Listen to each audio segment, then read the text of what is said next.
We are recording. Perfect. All right. Well, good evening, everyone. Welcome to the Hopkinton School Board meeting for Thursday, March 18th, 2021. We have a full board with us here this evening with Rob Nato, Norm Goupel, Andrea Folsom, Seth Aframe, and myself, Jim O'Brien. And we're joined this evening by our business administrator, Michelle Clark, and Superintendent of Schools, Steve Chamberlain. So we'll start with the Pledge of Allegiance. And I'm going to ask Mr. Aframe to lead us in the pledge. I pledge allegiance to the flag of the United States of America and to the republic for which it stands, one nation, under God, indivisible, with liberty and justice for all. Steve, anything you want to say about that picture before we move off it? You know, I'll just share it again real quick. So they are starting, if you can see it, to work on the outside. And it's going to be a brick facing, so it blends right in, but the windows are in. They're working on the outside. They've done some insulation, so we're getting there. Nice, thank you. You bet, my pleasure. All right, oh, and there's Mia. So before we move on, we're joined by our school board student rep, Mia Richter. Thanks for joining this evening, Mia.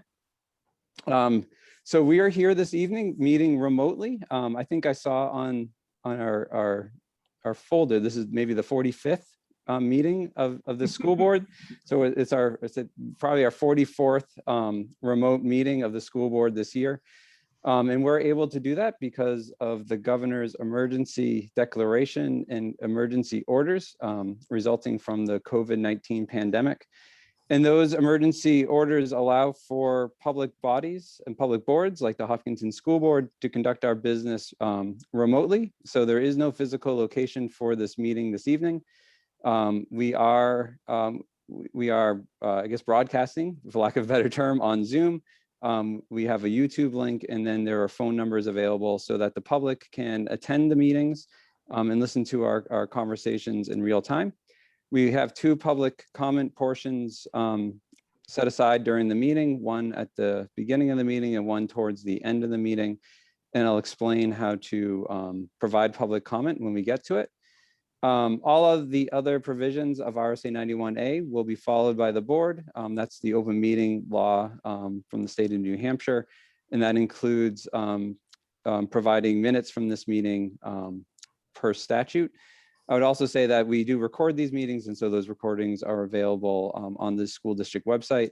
And then the only other change that folks will notice from a live board meeting, other than we're two-dimensional, is that all the votes from the school board will be roll call votes, which takes a few minutes longer.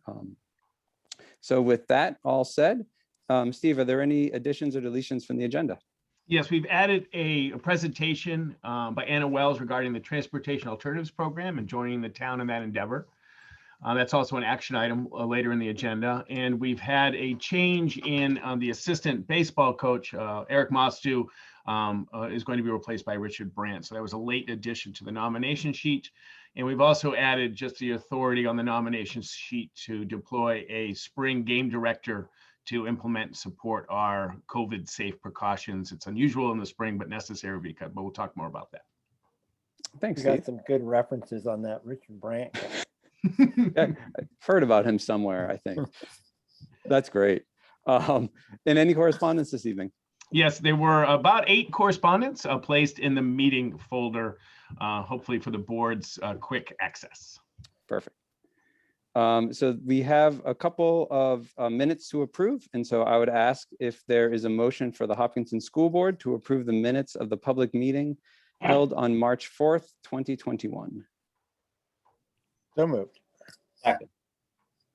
Any discussion or changes or edits to those minutes? All right, hearing none. Rob? Rob Nato, yes. Norm? Norm Goupel, yes. Andrea? Andrea Folsom, yes. Seth? Seth Aframe, yes.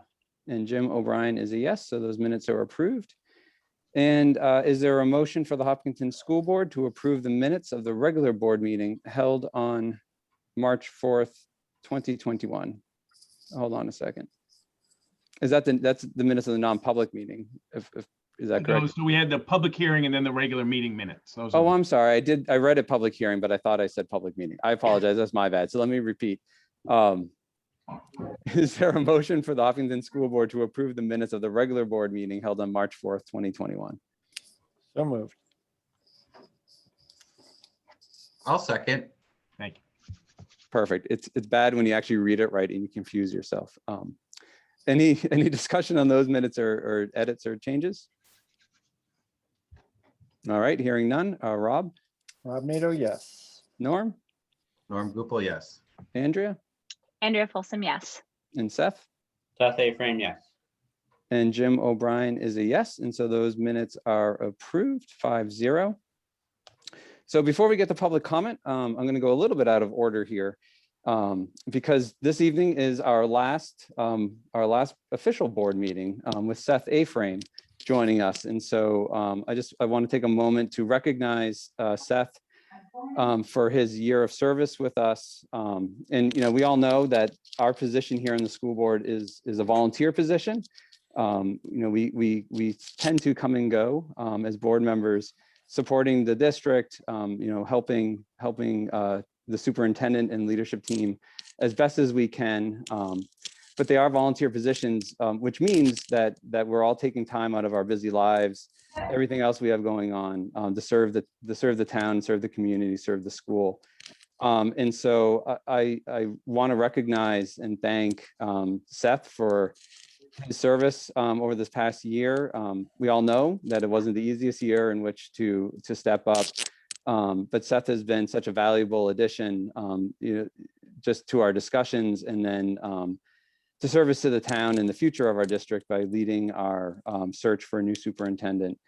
And so, Seth, I know how hard it is to first step up and put yourself out there in order to run and then fill a seat, and then to serve it the way you have. I just want to extend my thanks as a colleague and a board member for that, and just say it's been a pleasure to work with you over this past year. So thank you so much. Thank you. So let me just say a couple things. So as you know, I took this position to fill the last year of a good friend of mine who moved from Hopkinton to Concord. And so obviously I discussed this with her before I took it. And here's what she told me. She said that Steve would send you a packet of materials, sometime early in the week. That's true. They would take between 30 and 45 minutes to read. That's true. You would meet usually every other week. That was mostly false. During the summer, you really don't have to do very much. That was quite false.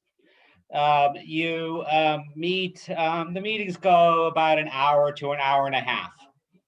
That was not true. There are, you get a couple emails maybe during the week from members of the community. That was not true. The meetings are, they're done early, and it's, the decisions really aren't all that difficult. Not true. So I was sold a bill of goods. However, in retrospect, I couldn't have picked a better year to have done this. If I was going to select a year to be involved, this was certainly the one. And I was thinking, I knew Jim and Norm before I came onto the board, but in all of my kids' years in this system, I don't think I ever had the occasion to speak to Mr. Chamberlain directly about anything. I did not know Rob. I did not know Andrea, and I have actually in person met Rob, Andrea, and Steve, certainly less than 10 times in aggregate. And yet I feel quite close to all of you through these little boxes on my screen, which is both nice and strange, really, all at the same time. We have really been through a lot of difficult decisions together. And the one thing that I would point out of the superintendent search was Dave Wolk, the former president of Castleton College. The only thing he kept saying to us really during that whole process was how unique we were as a board. And what made us unique was our collegiality and are striving to just deal in good faith with all of the challenging issues that were put forward, and that made us different. And it didn't strike me that would make us different, because that just seemed natural. That's what we did from the first day we came together. But apparently it is. And so what I want to say to the community who's listening or may listen at some point is, you are very lucky to have this group of people. You may not disagree with them all of the time. The decisions are hard. I've said it before. When it comes to COVID and the budget, there are just no easy answers. But I can tell you that all of the people on this school board are acting in 100% best interests as they see it of your community. Every decision is completely on the up and up, trying to just do what's best. And so I really would have run again, to be honest with you. But when this happened the last time, there was a third candidate who did not win, who I had met with before I ran. Dulcie's truly extraordinary. And it seemed to me that, young family, energetic, really bright woman, that it would make sense for her to join the board. So although I've joked, I can't wait for my last meeting, that's not really true.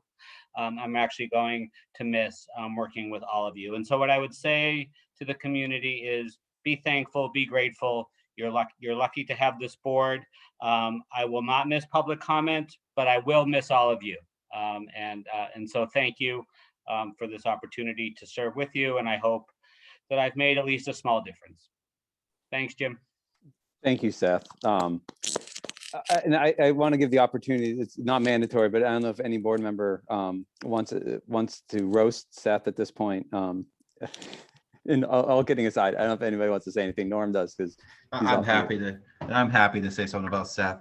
One thing about, what's great about being a board member is I get to work with 4 of the smartest people, greatest people in Hopkinton, all 4 of you. And, I think Andrea dubbed us the pandemic board at the beginning. We met in person. It was a very unique situation.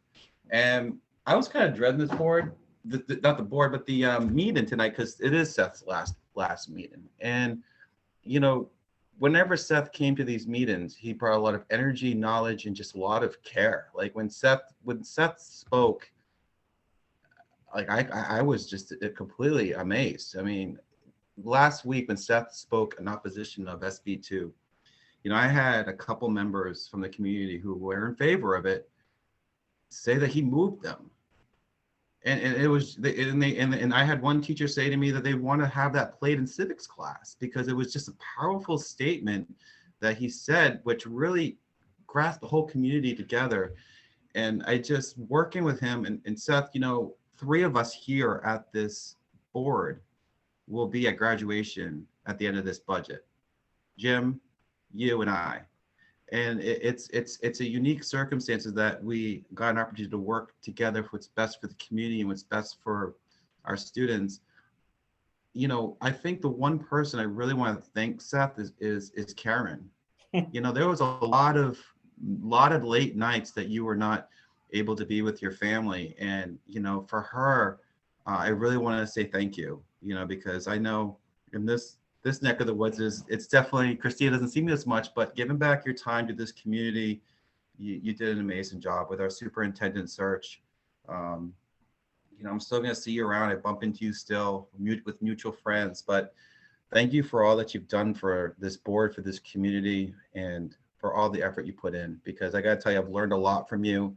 I continue to, you made me a better board member, and you made me aware of what I can do better in the future and for this district. So I really want to say thank you for everything. Thank you. Andrea, I got my mute off a little quicker than you. Seth, I'll keep it short and sweet. It's been a pleasure and an honor to work with you. My brief interaction was watching you as I was going in and out of Kate's room as you were doing civics class, but having the opportunity over the last year to talk about topics both on the board and as we were working through the superintendent search was truly a pleasure. So couldn't be gladder that you made the decision to come on board for a year, and be careful when you say things like, well, because, you know, my camera could go dark really fast. So, no, seriously, thank you so much, Seth. And I will be equally brief. It has been, you know, a wonderful time spending these past, you know, 10 years in this 1 year together with you. You know, I've really appreciated the perspective and ability to see all the gray that you've brought to the board. You've really added so much, both to my decisions and the way that I look and think about things. And I'm very appreciative. And to echo back what you said, I think the community was very lucky that you stepped up for this year. You know, I know that we as a board were, so thank you. And now when I see you, maybe for the third time in person ever, maybe without a mask, we can Yes, that would be finally great. say hi and talk about non-school board stuff. Exactly. Well, thank you again, Seth. We are going to miss you. So, and you have made a difference. So thank you. All right. So we're going to move on to public comment.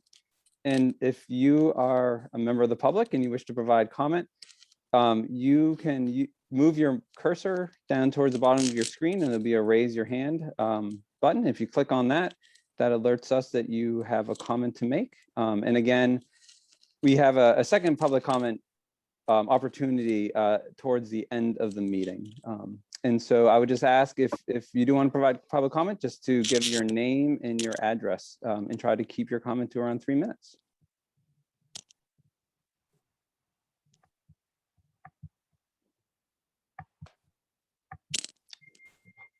All right, so we're not, no one's stepping up. And so that's all right. We have another opportunity in a little bit. So I will close the public comment portion of the meeting and move to comments from the Hopkinton School Board. I don't know if anybody has more to say after speaking so kindly of Seth, but if you do, now's the time.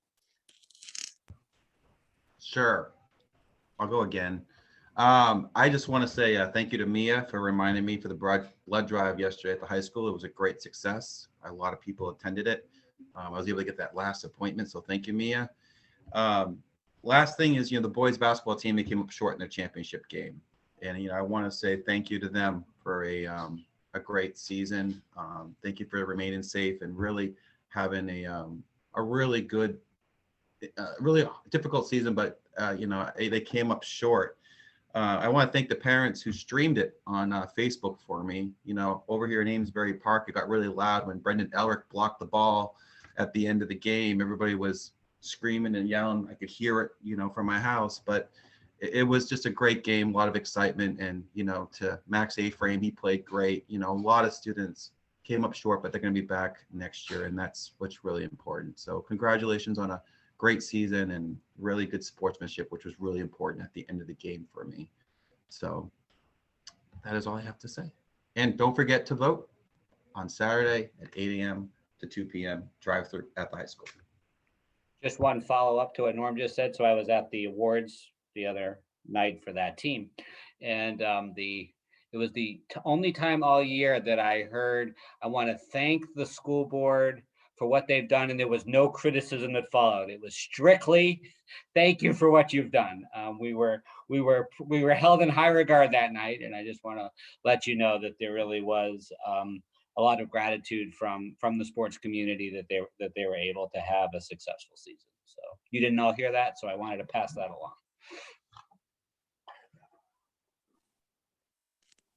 Jump in real quick, Jim. I was also over at the high school at the blood drive on Wednesday, and great job, Mia. There was a packed house when I was there in the morning. I also had the opportunity to bump into some folks that I previously worked with, and they asked me, do you miss it? And my answer, as we were chatting, I couldn't help but think what I really miss is the collegiality and the professionalism of the people that I worked with at Hopkinton Middle High School, and that we try to look at all the magic sauce that makes Hopkinton such a good place to educate your children. I can't help but think that it's that collegiality and professionalism that, every day people go to work with a mission in mind, and it just turns into something really good and magical with kids. So that's what I miss a lot.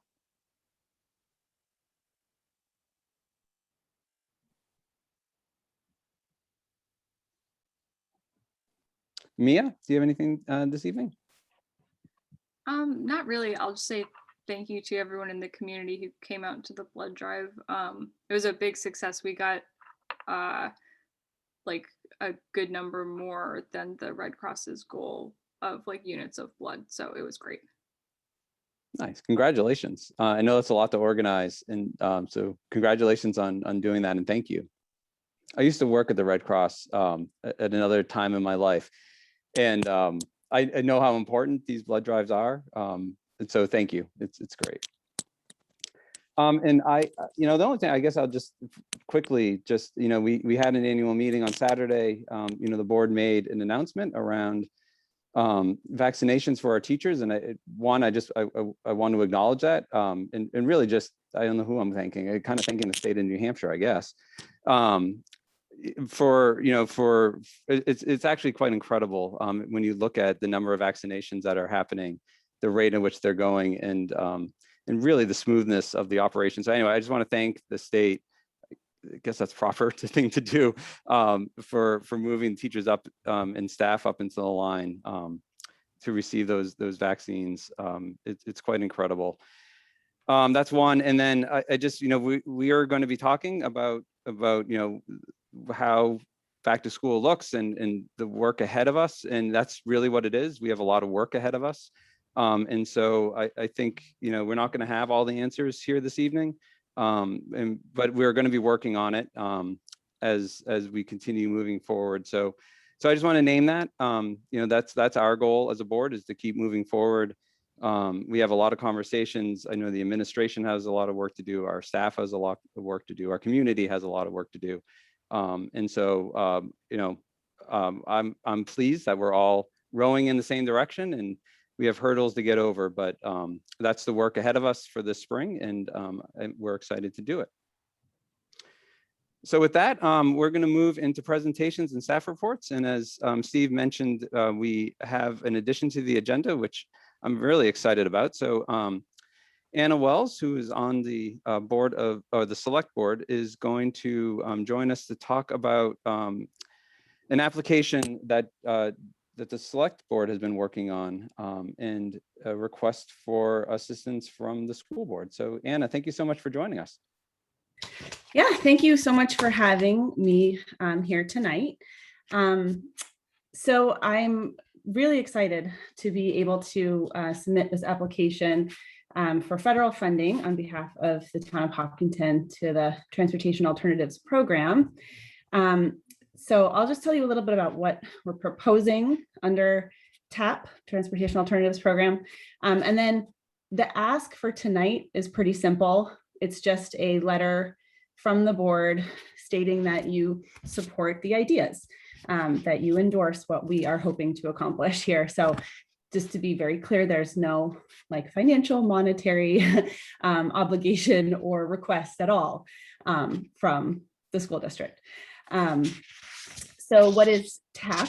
You may have heard of the Safe Routes to School program, which Hopkinton has used in the past. Now Safe Routes to School is under the umbrella of the Transportation Alternatives Program, at least the infrastructure portions of it. So what we are hoping to accomplish does fall within Safe Routes to School, as well as just general Transportation Alternatives Program.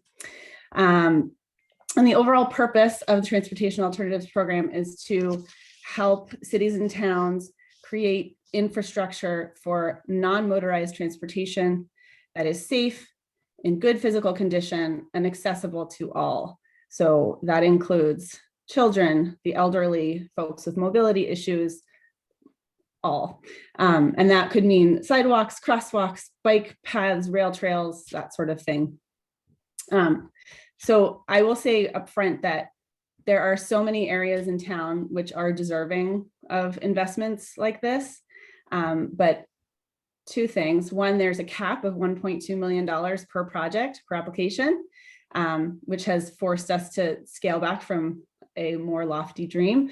And then the other thing that has forced us to prioritize a little bit is that there is a scoring criteria. There's a rubric that's used to award these grants. And so we had to look at the areas that that best fit the scoring that will be used.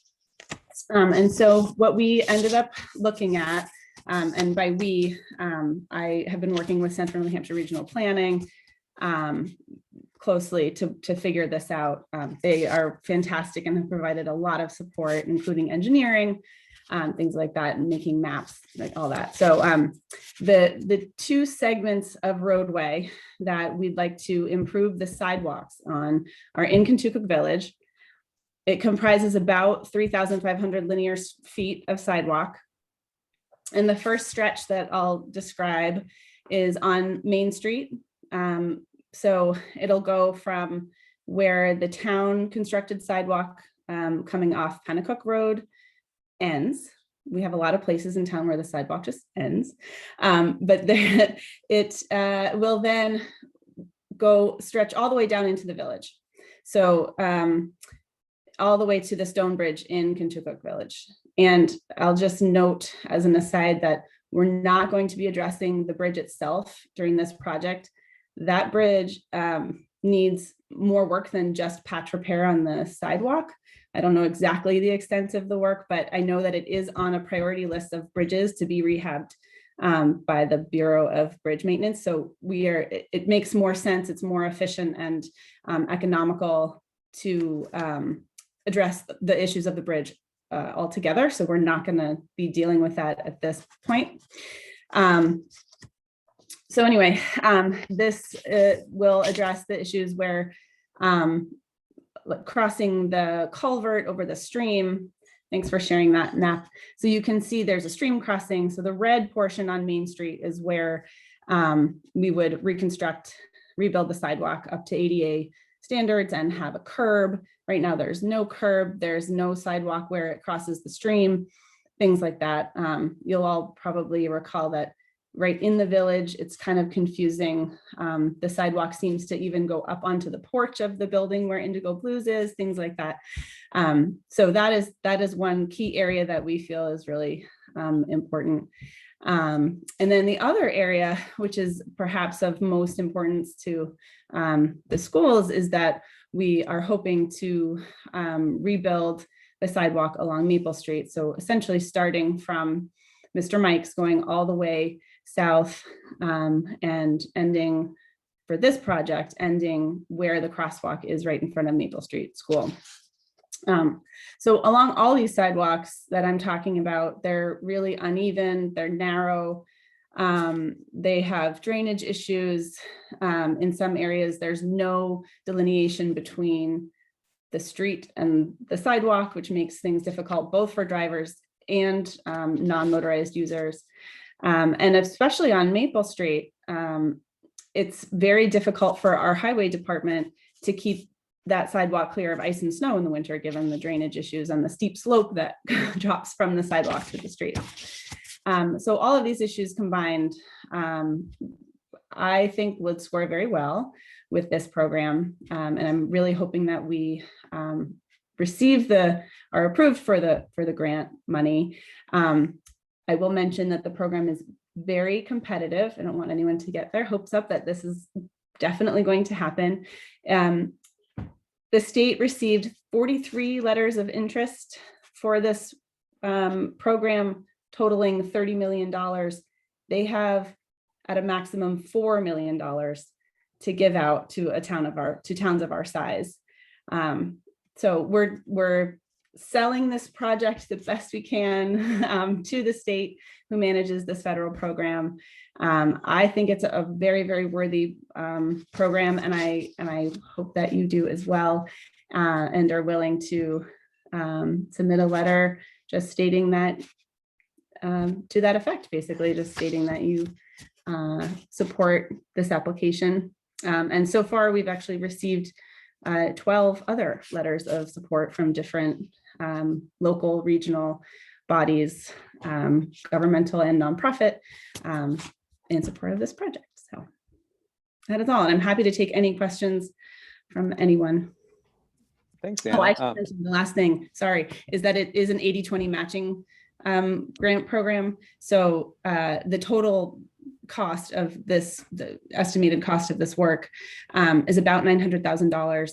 And so 80% would come from TAP funds, 20% would be matched by the town, which could be raised in many different ways, but it would ultimately come before the voters' next town meeting to appropriate those 20% match funds. Thanks, Anna. Before I open up for questions, I don't know, Steve, I know you've been involved with Safe Routes to Schools for years. And so I don't know if you just want to speak a little bit of the importance of you know, the sidewalks and mobility in this area and the students and staff. Absolutely. No, I've loved working with the town on Safe Routes. We did a sidewalk at Harold Martin School heading in from the main road. We have walking school buses and bike rodeos and bike racks and bike to school days we celebrated. So it's a wonderful program, wonderful collaboration with Neil and I think Mr. Kennison before Neil. So it's been a great program. I already shot the letter off to you, Anna, just because I'm so enthusiastic and it was such a great partnership. There's only Neil and I called Neil today. When I was an assistant principal, we talked about driver feedback signs and we tried Safe Routes to School for a while, but maybe someday there will be driver feedback signs. But the program has been great, and the sidewalk at Harold Martin School is used all the time. So Anna, thank you for your effort and the select board and this work. It's really great. It's absolutely my pleasure. My background is in planning, urban planning, and so this is right up my alley. I actually get really jazzed about this stuff. So let it be known, anyone has anything out there for me, I get excited about this stuff. Any questions or thoughts from the board? Yeah, I have a quick question. I think it's great, Anna. Thank you for bringing it to the board.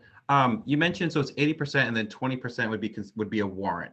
So if we were awarded the grant, and let's say the warrant didn't pass, do we have an opportunity to raise it another way? You know what I'm saying? Or is it we lose the grant altogether, I guess is the question.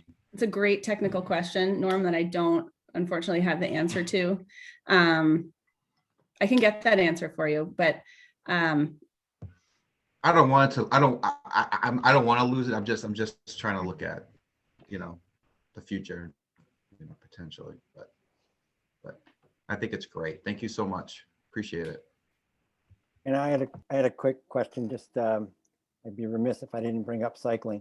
Yeah. I'm just curious if in the funnel, so to speak, down the road, if there's any discussion or thought about how this would work with a bike lane, particularly thinking about going up Maple Street. Coming down, there seems to be enough room, but as you cycle up Maple Street towards the school, it's really edge of the road, your elbow to a car or in the gutter. So I'm just curious if what discussions may have happened there. Yeah, Rob. So like I said, there are so many areas, so many stretches of roadway that are so deserving of improvements like this. I think, so one of the things that's happened recently, pre-COVID, we assembled the select board assembled a complete streets committee to look at all of our roadways and determine priorities for, as you say, like cycling, where shoulders need to be better outfitted for multi-use, things like that. I think one of the great things about having this down on paper is it really helps push along all of the other things that are out there that we'd like to work on. So one of my goals over the next several months is to get that group back up and running, and really come up with our overall townwide strategy for complete streets. At the moment, we don't have a plan for that side of Maple Street. So it would be the west side, so the driver or cycling side on the going up. So all of that having been said, what will result from this is, because all of this has to be constructed to New Hampshire DOT standards, there will be a 5-foot shoulder bike lane. So will not necessarily be designated bike lane striped as such. Right. But there will be that 5-foot shoulder in addition to the 5-foot curbed sidewalk. So for now, that's all I can do. But I'll put it out there to the community too. This is on our minds as a select board, economic development committee. I know there are others out there, the Complete Streets Committee. I'm really hoping to get reinvigorated in the next several months as things hopefully get a little bit back to more towards normal. And we all have maybe a little more bandwidth to start thinking about things like this. So thank you for the question, Rob. And I know there's interest out there, so. All right. Any other questions or thoughts? I don't have a question, but I just wanted to voice my support for this as well. I think it's it's much broader, obviously, than just the school community. It affects our entire community and for many years to come. So thank you for bringing this in front of us. I think it's a really great cause. Thanks, Andrea. All right. So just for the board, I drafted a letter of support that I know it was on the shared drive. It came in earlier this morning, so if you haven't had a chance, it's there. But this will be an action item to pretty much support it, and then I can sign the letter and get it in. Anna, thank you so much for taking some time out of your evening and joining us tonight. This is great.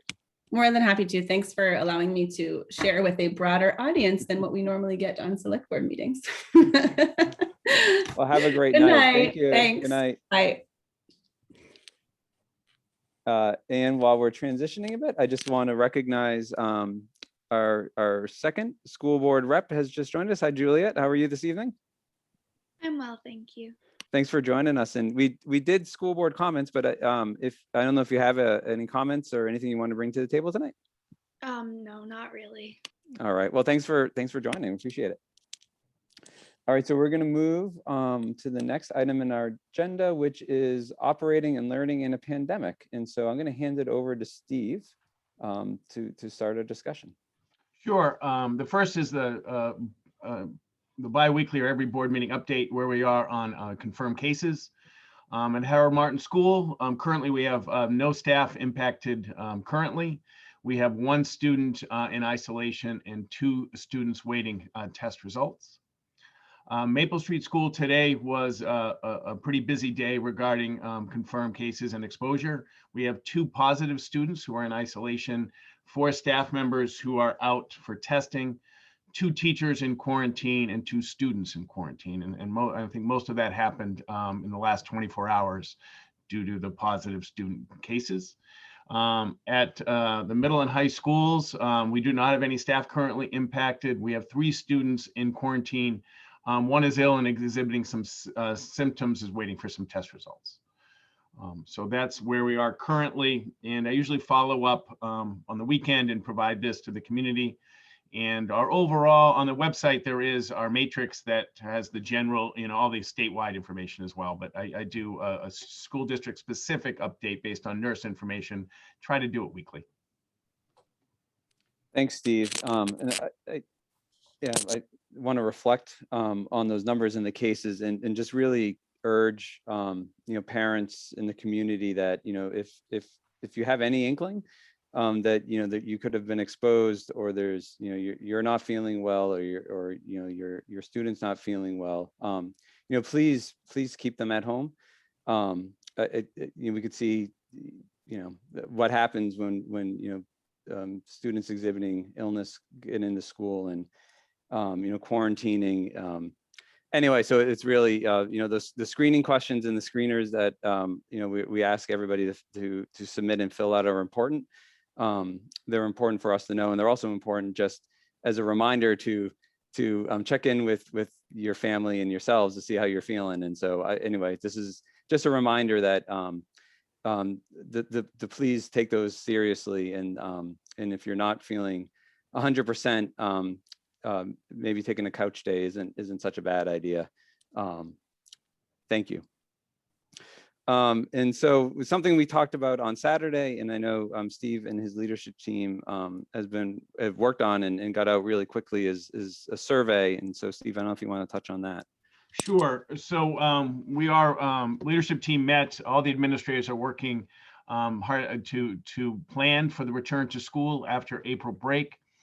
We are also working on what Mr. Gupel asked about, the 3 feet. We are trying to figure out how many students are fitting in each educational area, not just classrooms. That's a lot of educational areas on 3 feet. How many classes then, based on the survey data. We are looking right now, early returns, and please, if you haven't filled out your survey, we really would like a survey from every single student, every family and student, because right now we're about 90% of students, and it's early yet. We're not, so we're going to try and collect it, who who said we'll return to school. So that certainly impacts our capacity and where we are and what kind of spacing we feel. And yet, the Health Advisory Network I just talked about, and the about 3 feet in that spacing. So we're taking a look at that. Michelle is leading to make sure that we have increased shields if we're going, because we have our furniture impacts our educational program. If it's trapezoids or rectangles, making sure we have enough shields between students. If we do put 2 students eventually at a table. One of the fun things Michelle and I are looking at with lots of picnic tables to expand our outdoor eating areas. If we bring more students back, it's whether it's inside on rainy days, but ensure that we have outdoor eating areas, outdoor classroom space. So all that is really ramping up. We're trying to figure out our capacity, then how do we expand capacity and of course educate students and our staff in the safest way possible. But it's exciting, it's good stuff. It's exciting times.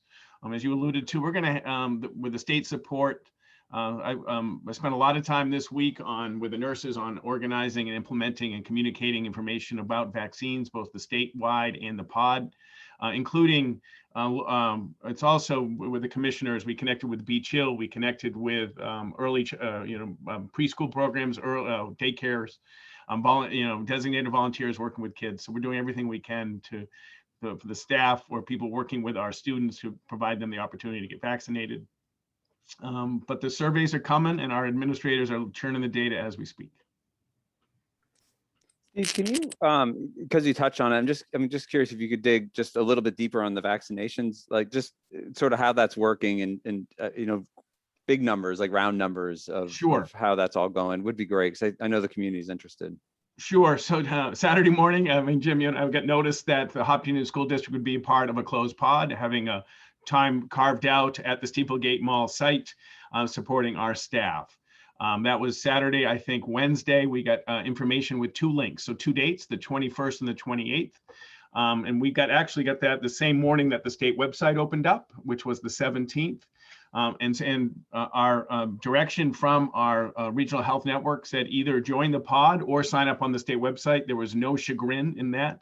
The pod helped us organize how we cover for teachers leaving the school day, and we understand the sense of urgency and glee and real safety about getting the vaccine, but we still have school to cover. We had about 85 slots on the 21st and on the 28th. But because of the vast openings on the statewide website, we're going to have everybody either on the state site or the first vaccine date. All but about 30 Hopkinton teachers will be having their first vaccine, I'd say early next week. There are about 30 that will complete it at the 28th. And I got a chance to work with the Beach Hill School, got a chance again, work with some daycares, and so it was fun. It was great to collaborate with I certainly know people at Beach Hill, and we've done some stuff together, so that was a great collaboration. And of course, the nurses were extraordinarily helpful to me. But we're going to have the vast majority done by really the 22nd, 23rd, and completely full staff by the 28th will have their first shot. We don't know if it's one of J&J, if it's Pfizer, or if it's Moderna. We are collecting that information because we have to time the possible, how we tolerate the vaccine. And make sure that we can have school. And also we're tracking all that information, right? The nurses, there's a mouse in my pocket. The nurses are tracking all that information. That's not me. But it's going pretty well. But it's all, with the back to school, with the vaccine, it's all coming together at the same time. And now we get information from the families and the students about coming back. We can plan for the capacity that we think we'll have right after April break. Does that help? I don't know if that. No, that was great. That was a lot. Thank you, Steve. Questions for Steve? Yeah, Steve, does events at Maple Street back any of that up at all? Because you got teachers that are out and might push off No, it's, vaccines or- yeah, exactly. One of our staff had a scheduled vaccine that you cannot take if you've been exposed and possibly sick, because the vaccine sites are obviously, we want to keep those as clear, I guess is the right word. So yeah, that's some postponement, Rob. I think that's a good point. And Amy, who's an extraordinary leader and working with the staff, but it shook, having that happen all pop today. It was a very busy, hectic morning at Maple Street School trying to sort all that out. When we're so close to the vaccine, that it would be obviously a little bit different. Yes, but I think some of the staff had appointments to answer your question that will have to be postponed due to this situation today at Maple Street. I just, Jim, I just take a minute to reinforce the significance of the screeners. I think what really struck me a few weeks ago when we met with the nurses is the amount of time that they spend every day tracking down folks to do their screener, reminding people to do their screener. It's really frustrating at this point in the game to be hearing that. I think that we've heard a lot about being back in and working hard to make that happen, but it's really a community effort to do that. So I would prefer that our nurses don't have to spend their time making phone calls to get people to do what is a very quick little check-in in the morning, probably as long as it takes you to make a peanut butter and jelly sandwich to fill out that form and send it in. So it's just frustrating to hear. Any other questions, thoughts from the board at this point before we have prom and some other stuff, but before we move sort of off this topic, I don't know. And we'll have another update on the first. All the some of the building administrators are there. They're kind of off duty, but they're watching. But they'll be on duty on April 1st to report out, increased data in the planning and the next round of accommodations and layered, layered protections. Yeah, we'll know a lot more in a couple of weeks. We'll know what. Just thinking about the 28th, like we'll know what vaccination people are getting the 28th and how that impacts timing. Because and so yeah, the meeting on the 1st will have a lot more, as you're saying, Steve. Things will be coming together at that point. Yeah, absolutely. All right. If everybody's set, then we can move on. Steve, are we gonna have guests on to discuss the prom? Are you gonna handle that? I'll start it with our just relaying our conversations and to see if the board has any other questions to dig a little deeper than the superintendent regarding prom.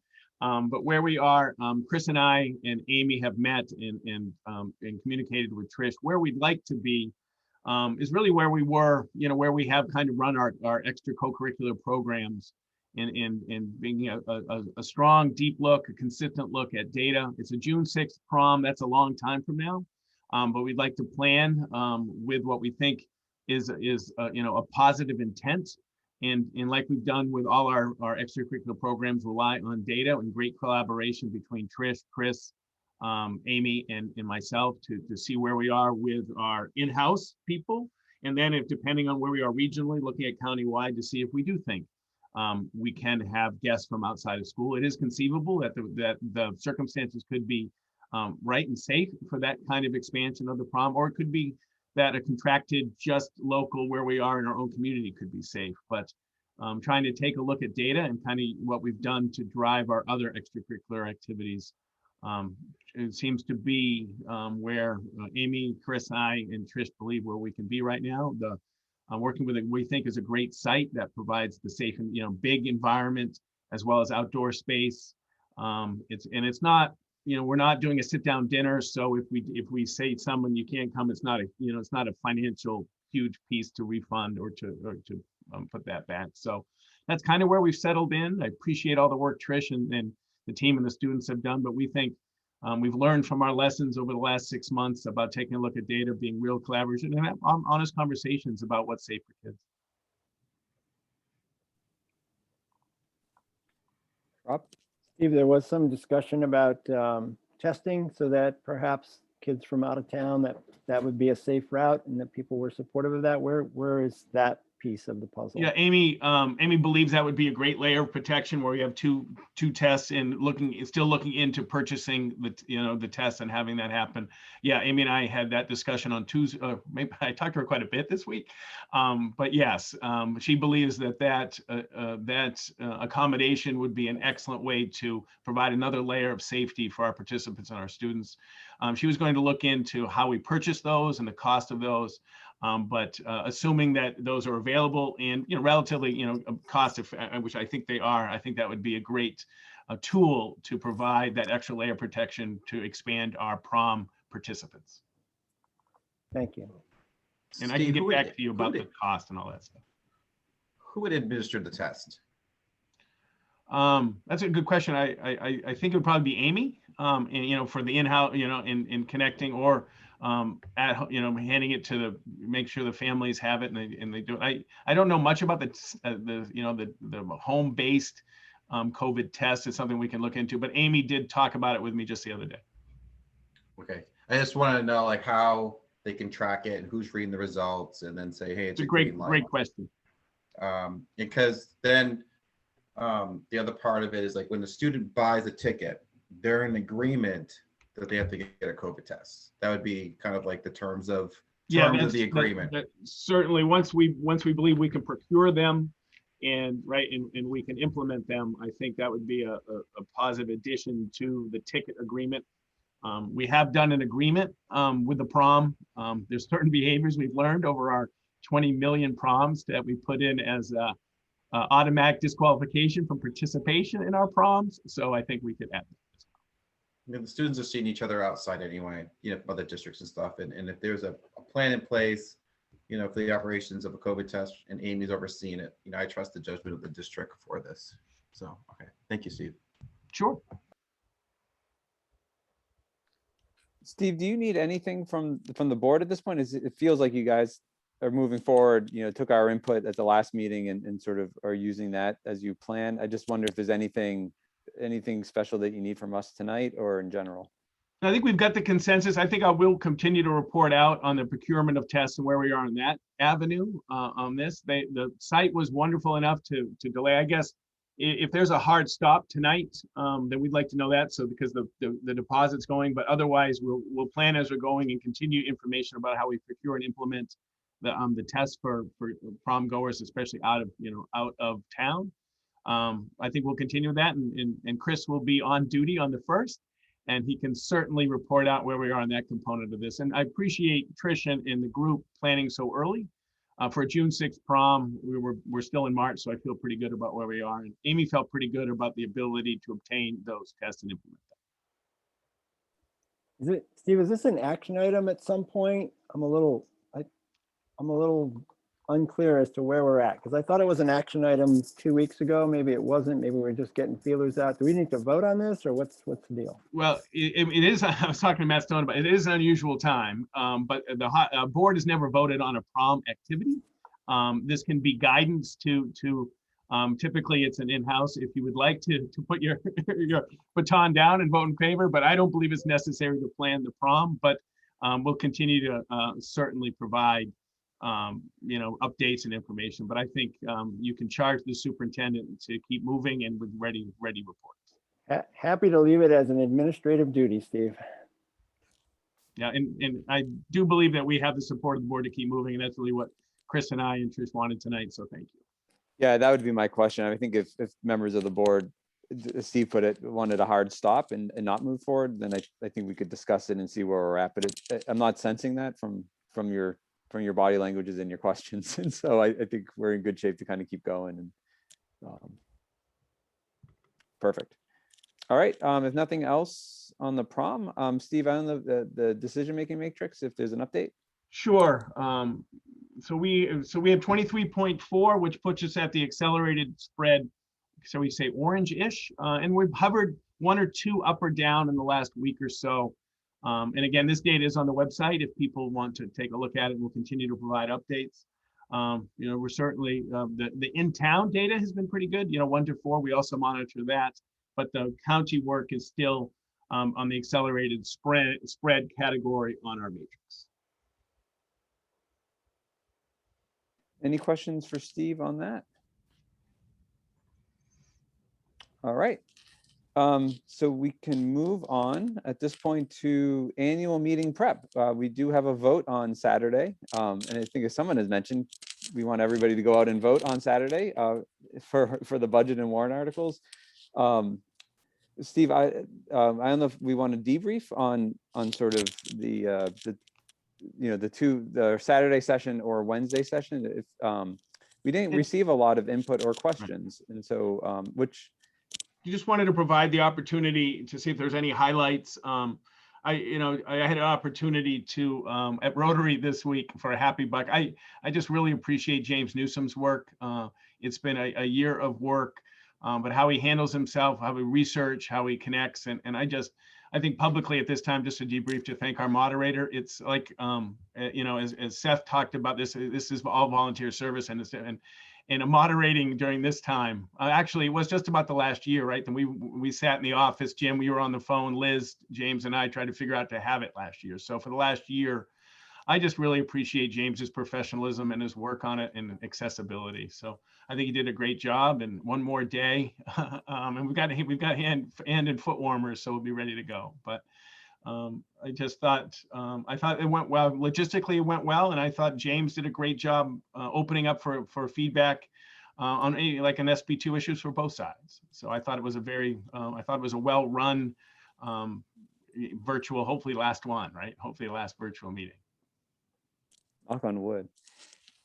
Any other board members' comments about other than the meeting or the prep for Saturday? I don't know if there's any concerns or questions or comments. Just thank you to all the volunteers. Delsey worked really hard to get quite a few people for it, and thank you for the board members here for helping out with the meeting. I look forward to seeing you all there. So thank you. All right, so it's a Saturday morning at the Kearsarge entrance, which I know will screw some people up who like me who would drive to the other entrance, but we're going to use the Kearsarge entrance, and voting starts at 7:30. Is 8 o'clock? Okay, not 7:30. Strike that. 8 o'clock, 8 to 2. I know the closing time's at 2. And please, if you're listening to this meeting, hopefully you go and you can bring your neighbors and friends if they live in Hopkinton to come vote. I think just quickly, Jim, the one other thing to add that's different from last year is that folks cannot print their ballot ahead of time. The sample ballot is up on the website so folks can see it. But this year, we were given instruction from the Secretary of State, I believe, that we are no longer able to have ballots pre-printed. So when you come in, it'll be a little bit different from last year when we did this a couple times. Hopefully this year we'll just do it the once, but you will receive a ballot there. It is double-sided, so don't forget to flip it over to continue filling out your circles. But I just wanted to highlight that as well. This whole thing that we've done, none of it, just to reiterate, was the Hopkinton School Board deciding that this was the whole procedure for this. We are under House Bill 1129. That's been the mailer and all of our meetings and the drive-through voting. So I'm happy, and just reiterating Steve's thanks to James Newsom as well for moderating this lengthy process. All right, not seeing anybody else with questions, so we can move on to personnel and see if you have 2 personnel items tonight. Yes, we have a 0.4 FTE for preschool. Just to we throughout the year we understand more about what our preschoolers need and what kind of accommodations. So we have a 2-day-a-week position to support one of our preschoolers. That's an action item tonight. Everybody okay? Yeah, is there any questions on this? And then we've got an updated, and I think I might have updated this today, an updated Schedule B, including Kyle Devitt, who's going to be a lacrosse assistant coach, JV coach with us. And of course, Richard Brandt, Eric Mostu swap. And then the establishment of just this spring, a game director for home games to provide masks, to, just to support social distancing and be there for any questions or any concerns if there's any issues with the competitions or supporting our people in attendance. Any questions about any of those items? Any thoughts? All right, and those are action items tonight. And so the last, it's not the last up, I fibbed there. So next item up is school board schedule. Steve, I know you've sent this in our meeting packets, sort of the agenda topics and the review. So I don't know if anybody has any comments or thoughts on any of that. Just a real quick schedule, because I know Mr. O'Brien's going to lead a little talk about the in-person stuff. So April 1st is the first meeting of the new board. We had planned some admin reports and some a Young Inventors Program presentation. I think we'll table those until we understand and look at what an in-person meeting is, so we can keep that concise. But the April 1 meeting, depending on what happens on Saturday, would be a nomination for the HEA teaching staff, just to make sure everyone's had. That will be a significant portion of, or not to say lengthy portion, but a significant action item at that meeting. And then we'll look for admin reports and the Young Inventors presentation, when we understand a little bit more what in-person looks like, if that's okay with the board. That was just, we just felt with the first one in person to keep the attendance and the presentations administrators kind of low for that one. Is that okay? Mm-hmm. And the o- Steve, Go ahead, sorry. Andrea. No, please. I just have one quick question. I know that we recently received information about additional ESSER grants that we'll be getting, our COVID grants, COVID relief funds. And I know that we had postponed doing a public hearing because we didn't know what we were getting. So we couldn't have a public hearing on what we didn't know. So I was just wondering when we would be rescheduling that. Sure. No, it's a great question. Michelle and I were noticed, I think, just within the last 24 hours or 36, 48 hours. So we're working with the leadership team to take a look at what kind of needs. But we hope that we have at least an update on those funds on the 1st, and then probably a public hearing 2 weeks after that. But we plan to have an update on those funds on the 1st. Does that work? Yep, that's great. Thanks. And the only other item just on the schedule that I wanted to put out there, and it might be actually a day beyond the schedule, but we over the past couple of years, actually, we haven't been able to pull it off, and with COVID, it's been hard. But there has been annually a school board retreat where the board would get together, sort of talk about priorities, talk about where the district is, and what we want to do. And so I've spoken with Mike Flynn, who also has brought this up, that this is something he would like to do, and it makes a lot of sense since he will be a new superintendent with a new school board. He was really eager to schedule a retreat, and so no one has to give me a yes or no right now, but the date that I think we had settled on in our initial discussion was July 9th. It's a Friday.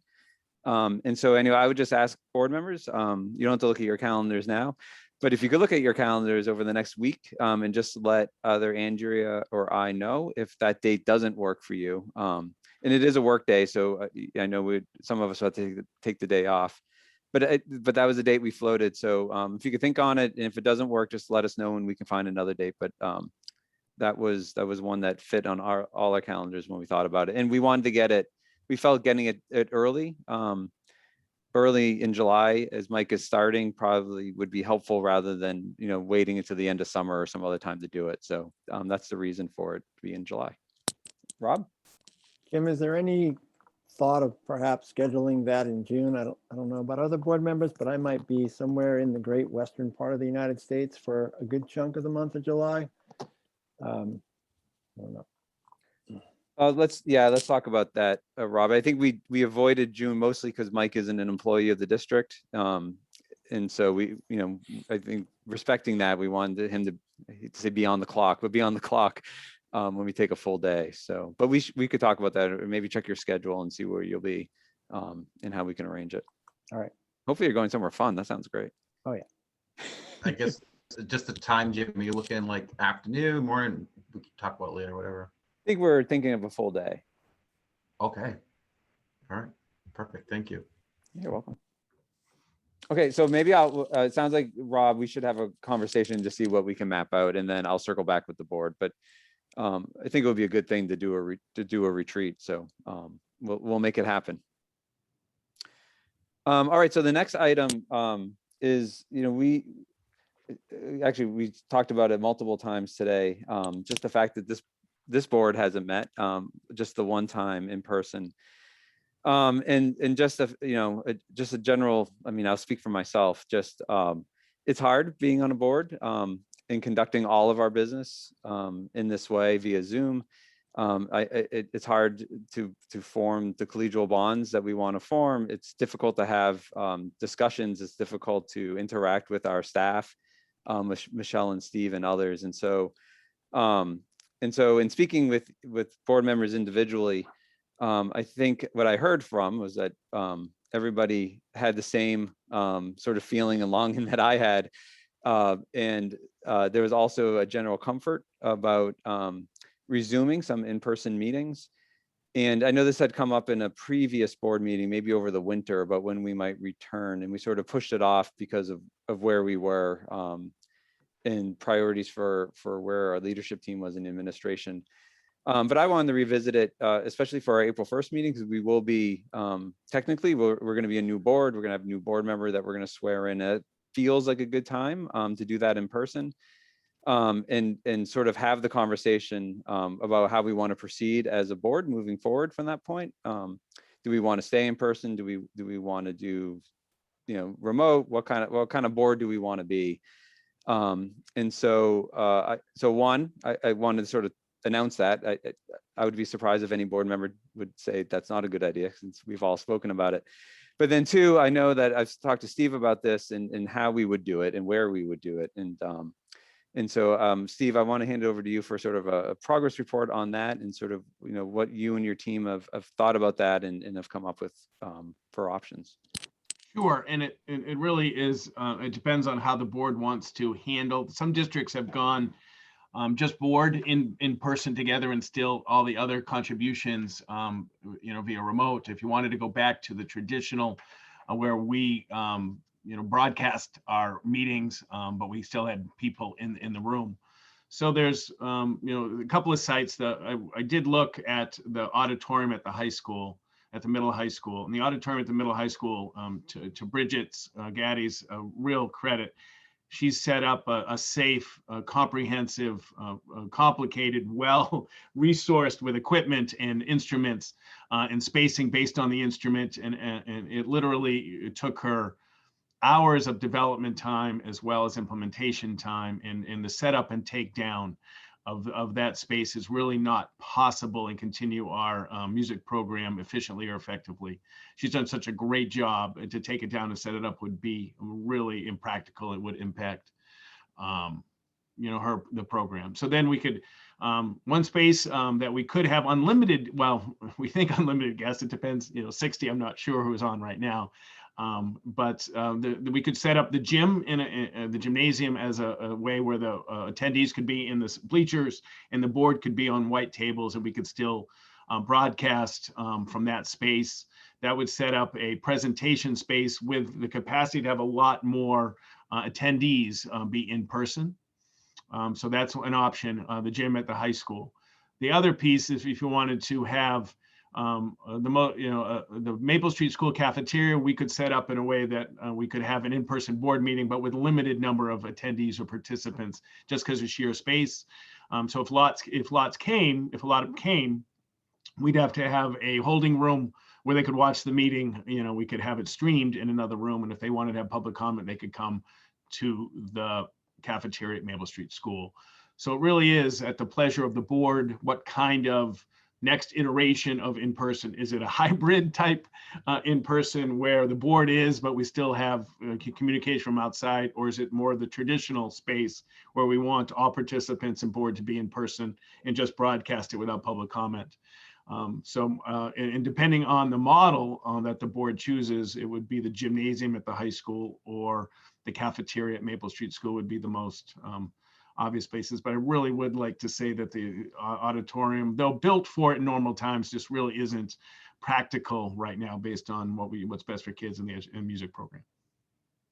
Does that make sense? No, it does. And thanks for that, because I don't think our intention, at least my intention, wasn't to cause more trouble or wasn't to cause more work or heartache. And so I I wouldn't want us to do anything that would cause that. So I think the auditorium is out, at least in my mind, because that wouldn't be a good option. I don't know what other members think. You know, So- oh, I'm sorry, Norm, go ahead. No, so, you know, our goal's been to get the kids back into school, which I think is an important thing, you know, and I look at the five of us as leaders of the district, you know, on a board, governing board, and we need to lead by example. And that's just my opinion. You know, if we can do it safely, I support, like I've told you, Jim, you know, I think it's a great thing. I think what's really important, we maintain a safe environment for everyone, but we also need to understand that, you know, I think you need to address a little bit the procedure, what's going to change in the meeting if we go into person, you know, regarding public comment. So people understand, you know, the meeting will still be streamed. I can let you explain what will happen, but I fully support, you know, a safe environment for this board to really have that traditional meeting. You know, it also sends a message to this community. We hear you want your kids in school. We're also going to meet in person. You know, as leaders of the district, that's something that we want to also send a message to, that, you know, we understand what you guys are asking for.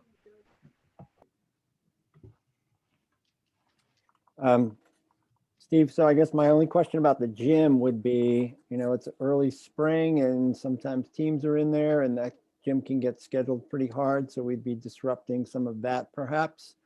I think that's fair, Rob. Right, we'd have to get in before, clean it.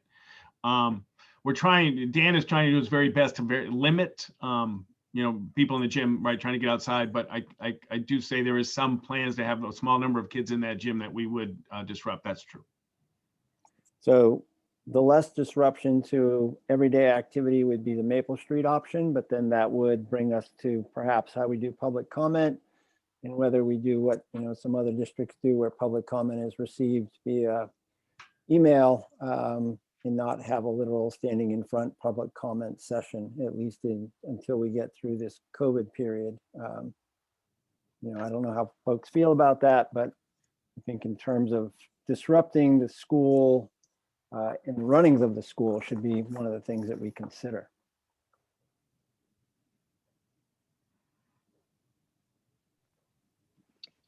Jumping in, I think that's a really good point, Rob. I was trying to think which would be easier, sort of the gym or the cafeteria.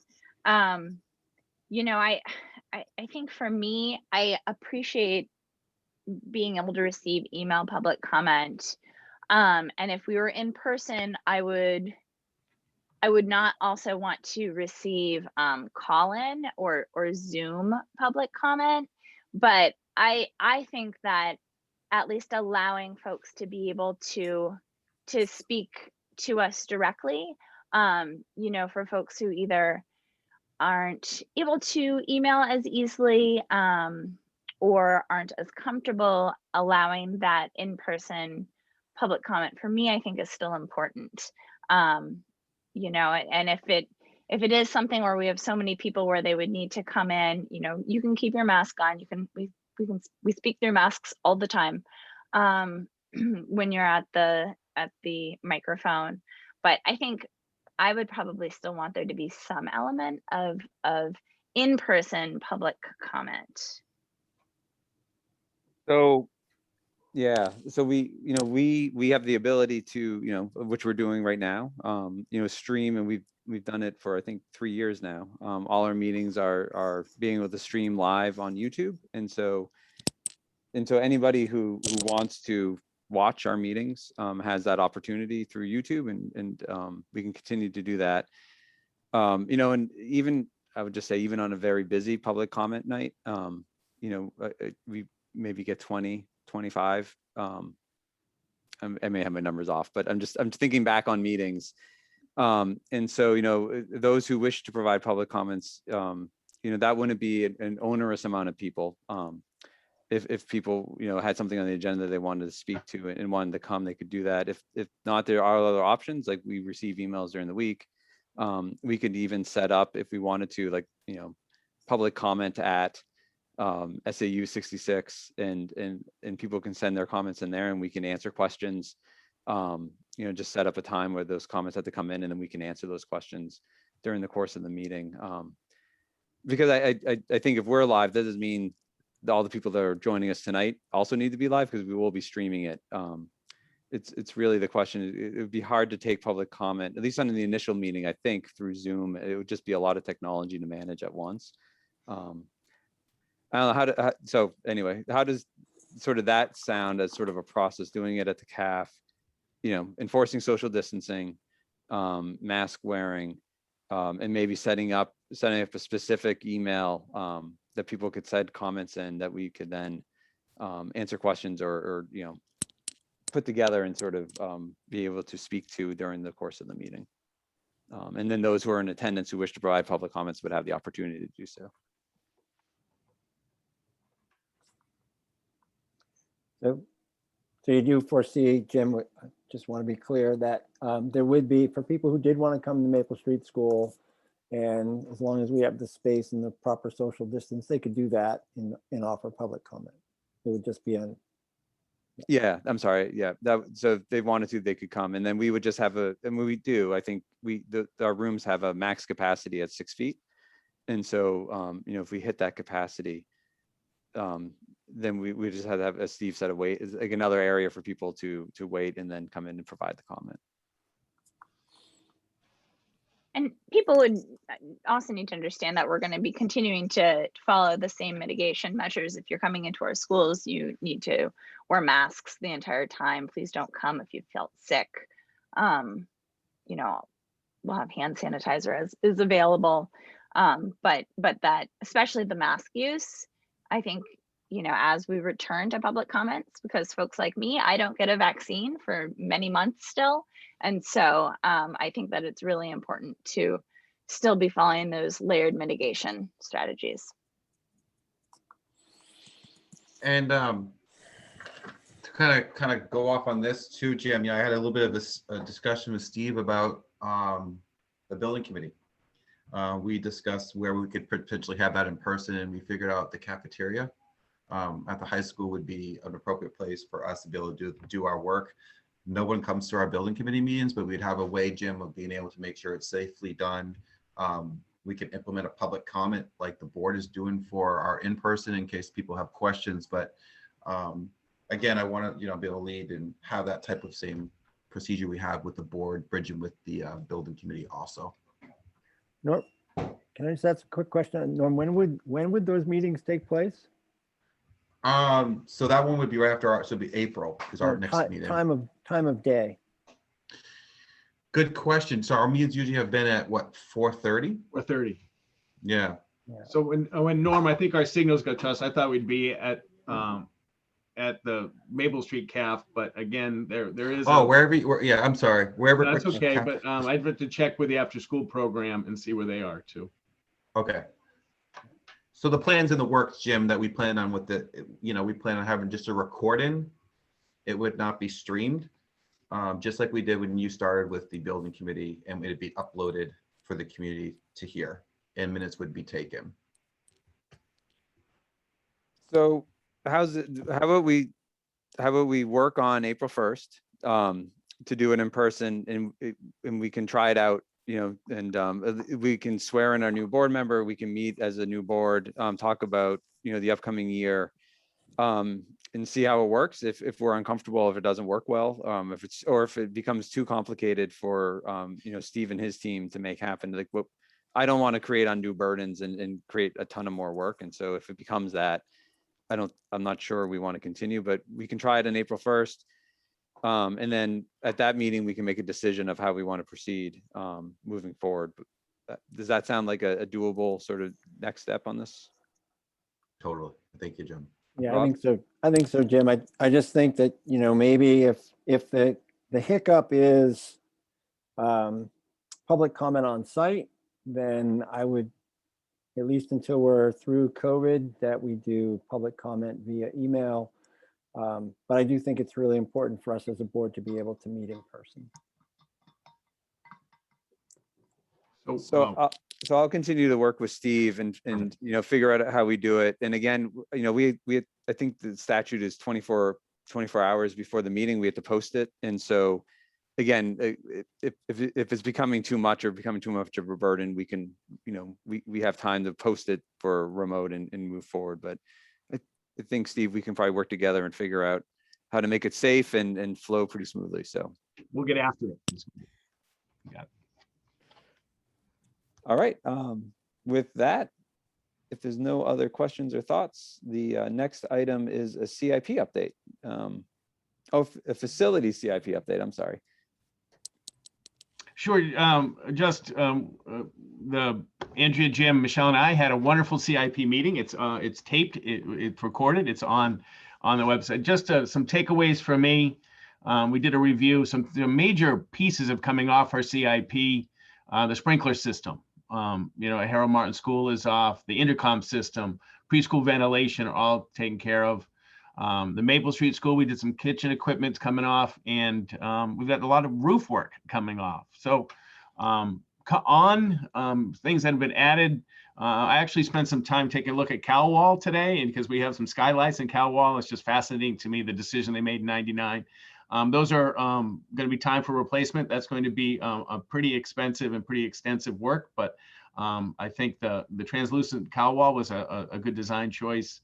One of the things that Michelle, Noah, and I will be working on, and the building, the BPS is going to put together with Turner, is a map of all our schools, a map of our roofs, labeled by year of completion, each section, because and Michelle has done an incredible job tracking the 50 project, the 80 project, the 94 project, but we're going to have a map of all our roofs so we can look at it and say, this section was last done in 80, this one was done in 2021. So that's going to be a huge addition, and we'll be able to link that right into the CIP, that document. So I really appreciate, we've got some, over on Saturday, we got some great positive comments about the work that, Michelle, Jay Burgess started, Andrea, Jim, you and I are meeting about the CIP regularly and reporting out. So I think we're in really good shape. And we'll have some CIP decisions to make, leading up to the end of the year as well, like we did last year with the elevator and bleachers and things like that. So I think we're in great shape. We're going to continue to update. We'll have one more big session before, when we start looking at the fund balance and things like that. Yeah, I just want to thank you, Steve and Michelle, for all the hard work and that you've put into the CIP and the spreadsheet in helping us, make a very strong case for the increased funding that we're putting into the CIP this year. It's great work, and being able to coordinate that with the building project and with the adults. I mean, it's a ton of work. But when I look at the CIP spreadsheet, it's becoming more clear, and it's becoming much more of a planning tool, and it's great to see. So I'm just really thankful for all the effort you guys put into that. It's great to see. Thank you, Michelle. Thank you so much for all your work, and I've learned a lot in the last 2 years working the CIP, and I appreciate that opportunity. Any questions from any members or thoughts? All right, so next and last up is the February financial, and Michelle. Sure. In the packet was a February financial, which shows just a little bit over 892,000 at this point of undesignated fund balance, which is about 230,000 more than what we planned with the budget. Now, some things to think about is while we have ESSA 1 funds and we're going to have ESSA 2 funds, so how it all works out and how our needs now are going to be based on coming all in, I don't know how that's all going to equate. So we're doing as much as we can out of the grants, obviously tying it directly to COVID, very limited out of the general fund, but with everybody in, windows open, it's cold, we're obviously going to use more energy. I'll just use it as an example. So I don't foresee it to be significant, but I just point that out. Like another thing is we're going to have to hire at least one, if not both, food service positions that we put off on hold because of the fact that all in, we're going to need them. So I'm just a couple other just little points that I wish I had a number to kind of give you. I don't think it's going to be significant, but it is just going to change a bit for the financial statement for next month. But we're going to do our darndest not to touch the general fund for any COVID related items.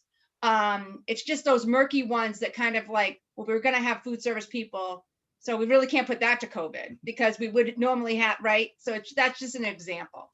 So I'd be happy to answer any questions if there are any. Shall I?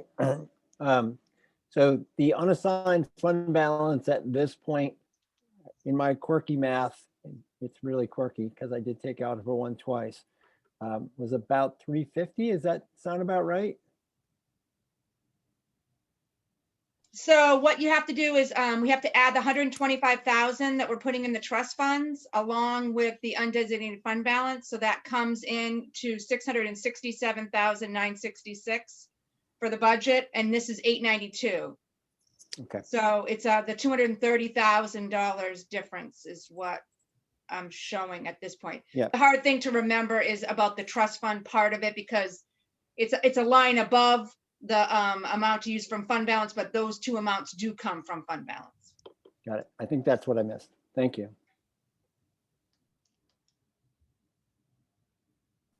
Any other questions for Michelle? All right. Well, thanks, Michelle. Appreciate it. So that is the conclusion of our agenda items. Before we move on to public comment, does any board member have anything else they want to bring up this evening? All right. So for those who are still in attendance and hung on with us, this is the second public comment portion of the meeting. And so I would just ask if you have a public comment, you just move your old cursor down towards the bottom of your screen and hit the raise your hand button, and that lets us know and we'll call on you. And I would just ask if you can keep your comments to about 3 minutes, give us your name and address, and away we go. And so first hand that's raised is, I don't recognize this name, Candy Garvin. Who could that be? Hello, this is Candy Garvin, 515 Boundary Road. Thank you all for being there. I do thank Seth, I thank Steve, I thank Michelle for all the work. That's not taking away from Jim or Norm or Andrea or Mia or Rob. Just thank you for everything. And that being said, I have a question about getting all in.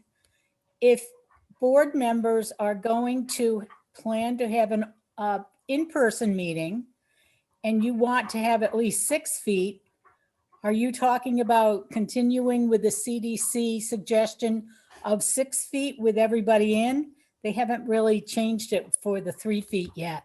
Or are you anticipating that that will happen and that's what you're going with when the kids come all back? You know, I have 2 that will probably come back. So I care about that. We want the Garvin name to go on, and I know you do too. And that's really, I think that's all I have. So I'm going to go so you can answer. How's that? I would try to answer even if you stayed, Candy. You're right. And we've talked about this for many meetings. We are with 6 feet separation. We're where we are today. And so what I spoke about on Saturday is with vaccinations and with the state of New Hampshire and their guidance for schools in the mitigation strategies, we feel that we can move to more students being in. And so we're continuing to work on it. We're continuing to work with our associations for what's the social distancing that our students and our staff we can work with moving in. And so that's part of the planning. But again, I'll just say with our current 6 foot, we know that we're where we are because of the 6 foot social distancing, that we can't have, we can't offer more in person. We're in a hybrid model. So I think that's where we are. So the next hand. Can I just jump in real quick too? Yeah. Just to clarify too, and I had this question actually brought up to me earlier today. So just because we are on the school board, we are not included in any of the closed pods. So because we're not teachers, we're not working with students, so school board members aren't included in the vaccination pods. So we don't get to go and get our vaccines until our time has come, wherever that is in the process. And so for some of us, that's not going to be well until May or June. So that's just another point at looking at vaccinated versus not vaccinated adults. Thank you. All right, next hand that's up is Ann Shahade. Hi, I just wanted to speak briefly in support of our teachers and in support of approving the teachers' contracts. I really think that all of our teachers have done an excellent job across the board in negotiating a very, very challenging situation with a global pandemic.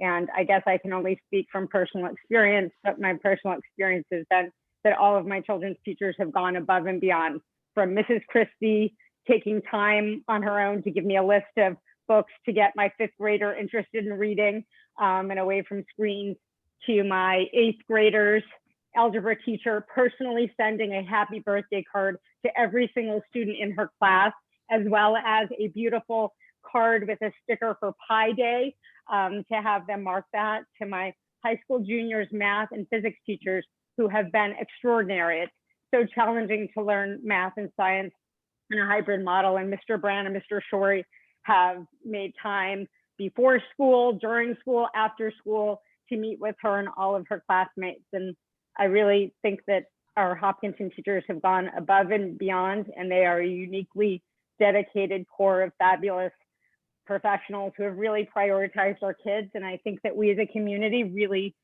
need to show how much we respect and prioritize them, and how grateful we are that if you have to go through a global pandemic, that we have the teachers that we do. So I really hope that our community can come together and approve their contracts, because we didn't give them a new one last year. Thank you. And thank you so much for your comments, and I concur with everything you said. So please go vote on Saturday. So next hand that is up is Molly Richter. Thank you for joining us, Molly. Hi, everyone. Thank you so much. Thank you for all your work. And I would echo Anne. I support and urge everyone to get out and vote in support of the budget and the teacher's contract and everything. I have another annoying 3-foot versus 6-foot question. I'm sorry. But in light of all of us trying to decide, at least tentatively, as to send in our survey response about what we want our kids to do May 1st on, I guess what I'm wondering specifically, Steve, if you could talk to, are there conversations happening about specifically the eating scenario? I've read all the research backwards and forwards, including the latest from Massachusetts. I'm really excited that all the data is supporting 3 feet being as safe as 6 feet, but I'm not sure even that one addresses eating. So even if we're thinking positively, I'm wondering if you and the nurses and everyone is thinking about how you're going to address that. Are there some more creative solutions that you guys are thinking about to space the kids out more once they're all back in the building? Thank you. Yeah, at the secondary school, we're looking at expanding the entire gymnasium and using some kind of portable picnic table that, if it's beautiful, we have a weather for the week, we could actually set up a cafeteria outside. And so we're trying to do as much as we can and create outside as much space for learning and for eating as possible. Another area that we're meeting with the nurses about is transportation. Currently, the current model of so many families driving makes drop-off pretty extensive. And if we double our in-person, how do we get people comfortable going back to some mass transport? Because the drop-offs currently would be very, very difficult. So working with the nurses and taking a look at guidance there. But yes, we are taking a look at those spaces. Picnic tables throughout, as many picnic tables, Molly, throughout our schools as possible. And we think at the end of all this, we're going to create a lot more outdoor spaces for our kids forever, which we think is going to be a great thing. Okay, thank you. Thank you. Next hand is Amanda Gilman.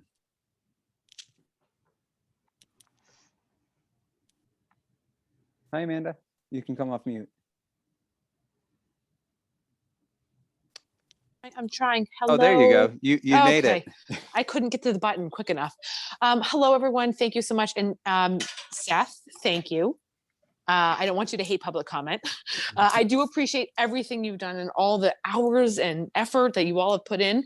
And I didn't put in. So like, honestly, from the bottom of my heart, I am thankful for all of that. And this is not a but at all. It's just a thank you. So there you go. There's your one thank you for public comment. My only other thing is just in response to Candy Garvin, actually, where she talked about the school board meeting. And I just wanted to point out that New Hampshire DHS put out a coronavirus update number 38 just yesterday that very clearly states that 3 feet is acceptable for schools. I was wondering if the school board was aware of this. Yes, we've received that. Yep. Perfect. So maybe you could refer Candy to that publication from New Hampshire DHS saying that 3 feet is perfectly safe as shown by science and research for schools. And I'm so thankful for all of you for pursuing this and continuing to make it happen. Have a good night, everyone. Thank you, Amanda. All right, so we have no more hands, and so I'm going to close the public comment portion of our meeting. Thank you, everyone, for sharing your thoughts and sticking with us. So, Norm. I'm sorry to interrupt you. I want to throw you. I want to throw you a curveball because I love throwing you curveballs. Since I've been on the board, and in the past, I've always had the outgoing school board member do the motions at the end. And if it's okay with you as the chair to have Seth do it, I think it's something that's kind of a tradition I've always seen. If you're comfortable with doing that, you're asking me if I'm comfortable having Seth read the motions.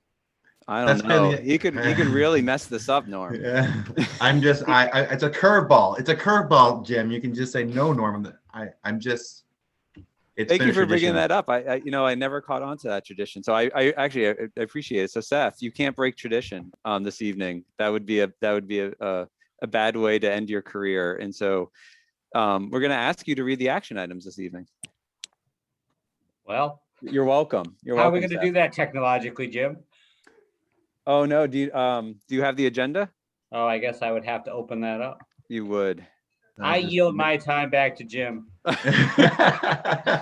How's this? I'll read them, but Seth can make all the motions. I'll make the motion. That was going to be my suggestion. All right, there we go. I don't think I hit that curveball out of the park, Norm, but we did our best. All right. That's all right. So is there a motion for the Hopkinton School Board to accept the superintendent's recommendation to endorse the town of Hopkinton's application for the Federal Transportation Alternatives Program? I make that motion. I'll second. Motion's been made and second. Is there any discussion? All right, and so we'll show our support through a letter, and I'll sign that and get it off in the emails tomorrow morning. So Seth. Seth A. Frame, yes. Norm. Norm Gupel, yes. Andrea. Andrea Folsom, yes. Rob. Rob Nato, yes. And Jim O'Brien is a yes. That motion passes, and thanks to Anna for joining us and going over all that. Is there a motion for the Hopkinton School Board to approve the superintendent's nomination of Hannah Bassett, instructional assistant at 0.4 FTE, Harold Martin School, pending final approval of the superintendent of schools? I make that motion. Second. Is there any discussion? I'm going to miss Seth. Hearing none. Seth? Seth A. Frame, yes. Norm? Norm Gupel, yes. Rob? Good luck, Hannah. Yes. Andrea? Andrea Folsom, yes. Rob, you have to say your name. I'm sorry. Rob Nato says, good luck to Hannah Bassett. Yes. Perfect. And Jim O'Brien is a yes. That motion passes 5-0. Is there a motion for the Hopkinton School Board to approve the superintendent's nomination of the spring athletic schedule be updated as presented? I make that motion. I'll second. The motion's been made and second. Is there any discussion? Hearing none. Mr. A-Frame, Seth A. Frame, yes. Rob, Rob Nato, yes. Andrea, Andrea Folsom, yes. Norm, Norm Gupel, yes. and Jim O'Brien is a yes. And so there is a need for a non-public session this evening under A for personnel. And so I don't have one unless you do. I do, Okay. if that's okay. Yep. And so I would ask if there's a motion for the Hopkinton School Board to go into non-public session for the discussion of matters per RSA 91A:3, Roman 2, small a for personnel. Last action, I make that motion. Mute. I'll second it. Okay. There we go. All right, Seth, Seth A. Frame, yes. Rob, Rob Nato, yes. Andrea, Andrea Folsom, yes. Norm. Norm Gupel, yes. Oh, and I'm last. Jim O'Brien is a yes. So that motion passes 5-0. So the board will go into non-public. I'll send a link out to you guys in just a minute. Before the public, that was Mr. A-Frame's last action as a board member. Seth, again, thank you so much for all that you've done for the town. Thank you. Seth, Good luck, I can leave it to you if you'd like to adjourn us. We are hereby adjourned. Jim, do you want me to join you? I do, Steve. Yeah, that'd be great. Thank you. All right. So look in your inbox in about 3 minutes for the link, and it should only take a moment. Thank you.